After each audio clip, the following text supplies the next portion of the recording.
Assalomu alaykum aziz kuzatuvchilarim, kanalimga xush kelibsizlar. Bugun sizlar bilan juda mazali, bolalarimiz yaxshi ko'radigan oladishkilar tayyorlaymiz. Ertalabki choyliga tayyorlab bersanglar, bolajonlaringlar maza qilib yeb olishadi. Bismillahirrohmanirrohim deb ishimizni boshlaymiz. Birinchi bo'lib mana yarim litr qatiqimizni qozoncha yoki kastrulkaga solib, gazga qo'yib isitib olishimiz kerak. Lekin qaynab ketish kerak emas, iluvdan issiqroq bo'lishi kerak, yoqimli issiq bo'lishi kerak.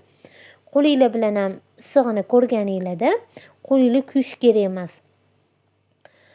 Qatiqni tayyorlab bo'lgandan keyin boshqa idishga bitta dona tuxumni chaqib, inchik yordamida yaxshilab aralashtirib olamiz hamda tayyorlab qo'ygan qatiqimizni qo'shib olamiz. Qatiqni isitib olsanglar, oladiylarni ko'tarilishida juda ham katta yordam beradi. Shuning uchun isitib solinglar qatiqni. Aralashmamizga tuz, 1 choy qoshiqda to'ldirib soda solamiz. Soda yaxshi ko'tarib beradi oladishkilarni. Razli-hitilga nisbatan ham soda juda ham yaxshi chiqaradi. Lekin men razli-hitil ham solaman. Razli-hitilni faqat un bilan birga qo'shaman. Sodani esa qatiqli massaga qo'shaman. Shunda qatiqimiz bilan sodamiz reaksiyaga kirishib, mana shunaqa chiroyli bo'lib ko'pirib chiqadi. Oladishkida eng muhim narsa soda hisoblanadi. Shuni inobatga olib qo'yinglar. Keyin bu suv massamizga 2 stakan un solib olamiz. Stakanimning razmeri 250 gram.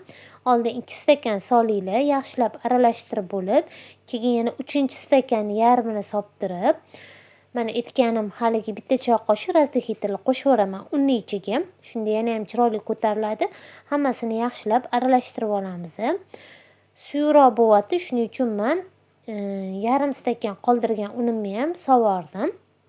Shunda o'pshi to'ldirib 3 stakan un soldim. Yana sizlar o'zinglarni uninglarga qaranglar, hammani uni har xil bo'ladi, suvi massasi har xil bo'ladi. Shuning uchun unni hammasini birdaniga solmasdan kam-kamdan solib, aralashtirib xamir qilib olamiz. Mana ko'ryapsizlar, xamirimizni quyuqqina bo'lib chiqishi kerak. Mana shunaqa quyuqlikda qilinglar. Mana tayyorlab oldik. Endi 20-15 minut atrofida dam oldiramiz xamirlarni. Tayyor bo'lgan xamirlarimizni maxsus paketimizga solib olishimiz kerak. Agar bunaqa paketinglar bo'lmasa, oddiy rulon paketdan ham foydalansanglar bo'ladi, selofan paketdan. Faqat 2 qavat qilib olib, xamirlarni solasizlar. Shunda yirtilib ketmaydi paketinglar, baquvvatroq bo'ladi. Mana xamirimizni yarmini solib oldim. Endi qaychi bilan kesib olamiz. Unaqa ko'p ham kesib olmanglar. Ozgina kessanglar yetadi. Orada tovamizni gazga qo'yib qo'yamiz. Ozgina qizdirib, keyin yog'imizni solamiz. Yog'ni ham ko'p sovorishimiz kerak emas. Mana videoda ko'rsatilgandek qilib sovolasizlar. Ozginagina xamir soltirib, tekshirib olishimiz kerak yog'ni qizganini. Keyin tayyorlab qo'ygan paketdagi xamirimizni siqib chiqaramiz. Faqat unaqa ko'p sovorishimiz kerak emas xamirlarni birdaniga. Agar ko'p sovorsanglar, pishganda yana ham ishib, kattalashib ketadi. Kamroq solsanglar, chiroyli bo'lib chiqadi shakllari ham.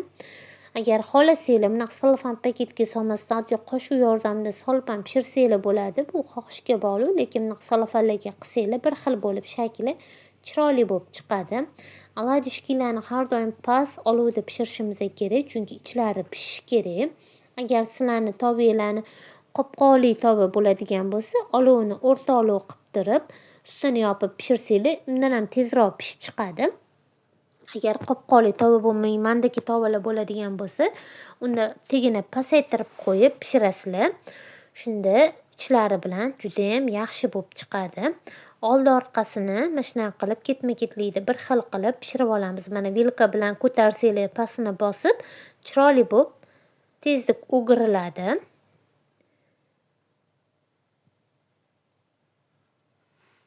Mana oladishkilarimiz tayyor bo'ldi. Endi maxsus tayyorlab qo'ygan tarelkamizga ko'tarib olamiz. Tarelkaga salfetka solib olganman, ortiqcha yog'larni shimib olishi uchun. Agar oladishkilaringlar yog'li bo'lib ketsa, unda sizlar xamiriga unini kam solgan bo'lasizlar. Xamirini ko'rsatganimdek quyuqqina qilishimiz kerak. Shunda oladiylarimiz unaqa yog'ini shimolmaydi o'ziga. Suyuq xamir bilan qilsanglar unaqa ham ko'tarilmaydi, ham yog'ini ko'p shimib oladi. Shunga ahamiyatli bo'linglar. Yog'i kamlik qilganim uchun yana ozgina yog' qo'shdim. Qolganlarini ham mana videoda ko'rsatilgandek ketma-ket qilib solib pishirib olasizlar. Xohlasanglar ko'proq solinglar, xohlasanglar kamroq solinglar. U o'zingizlarning xohishingizga bog'liq, lekin aytganimdek past olovda pishiramiz, banan qilishimiz kerak emas. Shunda ichlari bilan chiroyli bo'lib pishib chiqadi. Mana qaranglar, shishib chiqadi o'zi, chiroyli bo'ladi. Ertalab nonushtalarga tayyorlasanglar, malina, qulupniy murabbolari bilan yoki boshqa shokoladlar bilan juda ham mazali yeyishli nonushta bo'ladi. Bolalar mazza qilib yeb olishadi. Hammasini mana tarelkamizga ko'tarib, qolganlarini ham shu ketma-ketlikda pishirib olasizlar. Mana shu porsiyadan menda mana shunaqa bir tarelka bo'lib chiqadi. Barakali bo'ladi. Videoda ko'ryapsizlar, juda ham ko'p bo'lib chiqqan. Yarim litr qatuvdan qilingan narsa, hammani uyda bor narsa qatuv, un bo'lsa albatta tayyorlab ko'rsanglar bo'ladi. Unaqa vaqtinglarni ham olmaydi, qiyin emas, osongina. Ayniqsa juda ham mazali, eng muhimi. Mana ichlarini ko'rishinglar mumkin. Ichlari ham rosa yaxshi pishgan. Unaqa yog' shimib olmagan o'ziga.